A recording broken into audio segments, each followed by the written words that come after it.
Од утре па се до крајот на месецот возачите треба да бидат подготвени за привремени застои.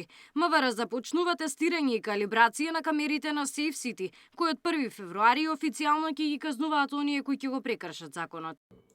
Тестирањата ќе се реализираат секој ден во периодот од 8 до 20 часот. Во првата недела од предвидениот период, активностите ќе се спроведуваат исклучиво на локациите со поставени камери на подрачје на градот Скопје. Екипите ќе работат 12 часа во предвидениот период, освен утре кога со работа ќе почнат попладне, за да се избегнат големите гужви во утринските часови.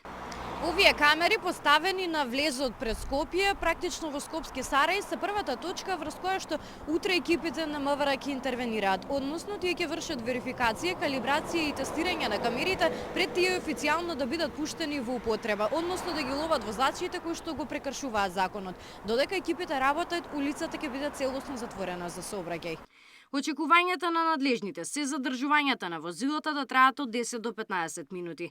Најфреквентните крстосници во Скопје се планирани да бидат оставени за викендот, кога има значително помалку сообраќај за да се избегнат големите гужви. Од МВР апелираат до возачите да ги почитуваат превремените ограничувања и каде што е можно да користат алтернативни правци за да се избегнат гужви. Габриела Лескова, Сител телевизија.